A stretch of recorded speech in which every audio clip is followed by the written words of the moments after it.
కదండి Gandhi సరోవర్కు green signal భూములు ఇచ్చేందుకు రక్షణ శాఖ అంగీకారం.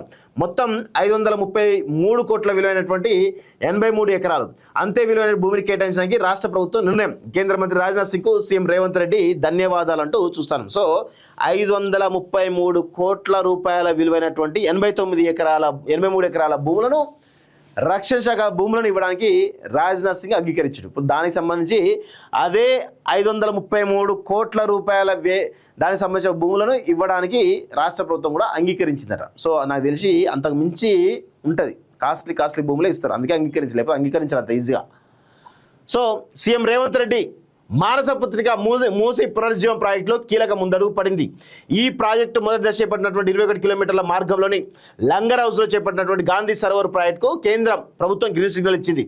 దీనికి సంబంధించి 533 కోట్ల విలువైనటువంటి 83 ఎకరాల భూములను ఇవ్వడానికి రక్షణ శాఖ అంగీకరించింది. గాంధీ సరోవర్ ప్రాజెక్టు పనులు చెప్పడానికి అనుమతి ఇచ్చింది. అయితే రక్షణ శాఖకు అంతే విలువైన భూములను వేరే ప్రాంతాల్లో కేటాయించడానికి రాష్ట్ర ప్రభుత్వం నిర్ణయించినట్లు అధికారులు చెబుతున్నారంటూ చూస్తాం. సో ఇక్కడ జరుగుతున్న పరిస్థితి తెలుసా, ఇప్పుడు రేవంత్ రెడ్డి మానసిక పుత్రిక మూసి పునరుజ్జీవంలో భాగంగా గాంధీ సరోవర్ ప్రాజెక్ట్ చేపట్టని చెప్పేసి రేవంత్ రెడ్డి అనుకున్నాడు.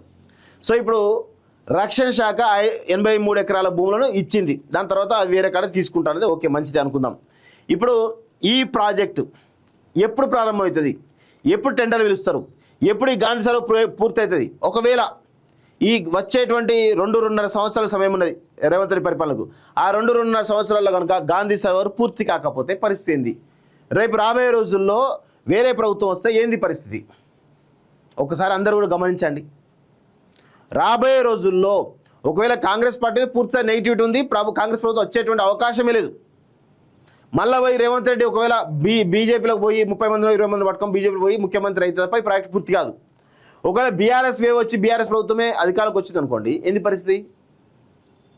బీఆర్ఎస్ ప్రభుత్వం అధికారంలోకి వస్తే గాంధీ సరోవర్ను పూర్తి చేస్తుందా? దీనివల్ల ఎన్ని వేల కోట్ల నష్టం జరుగుతుందో చూడండి. రేవంత్ రెడ్డి సరే కేసీఆర్ టర్మ్ అయిపోయిన రేవంత్ రెడ్డి వచ్చిన తర్వాత కాళేశ్వరం మూలకు పడ్డది, ఇక రకరకాల ప్రాజెక్టులు మూలకు పడ్డాయి, కొత్తగా మళ్ళీ తుమ్మిడేట్ అని చెప్పేసి కొత్త డ్రామా స్టార్ట్ చేసిండు. సో మళ్ళీ ఒకవేళ బీఆర్ఎస్ లేకపోతే ఇంకే ప్రభుత్వం వస్తే ఈ గాంధీ సరోవర్ ప్రాజెక్టును ముందు తీసుకుపోతారా? తీసుకుపోయేటువంటి అవకాశమే లేదు. సో మళ్ళీ ఒక 5,000 కోట్లు 10,000 కోట్లు నష్టం తప్ప అంటే వీళ్ళు ఏంటంటే వీళ్ళు అయ్యా జాగిరి డబ్బులు అయినట్టు బిహేవ్ చేస్తూ ఉన్నారు. ప్రజలు కడుతున్న సొమ్ములు ఇవన్నీ కూడా ప్రజలు ట్యాక్సులతోటి కడుతున్నట్టు సొమ్ములను వాళ్ళ ఇష్టారాజ్యం కోసం ఈ విధంగా దారుణంగా ఖర్చు పెడుతూ వృధా ఖర్చు చేస్తూ ఉన్నారు. ఇది జరుగుతున్నటువంటి తంతు. 83 ఎకరాలు మూసీ పునరుజ్జీవం ప్రాజెక్టులోని 55 కిలోమీటర్లకు గాను మొదటి దశలో ఉస్మాన్ సాగర్ హిమాయసాగర్ నుంచి 21 కిలోమీటర్ల మార్గంలో పనులు చేపడుతున్నారు.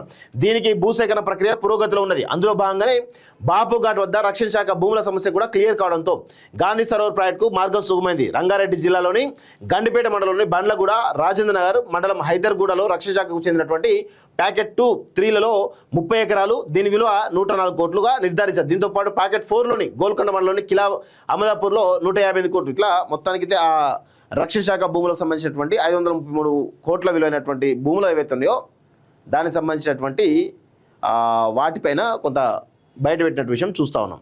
ఇది ఒక పరిస్థితి.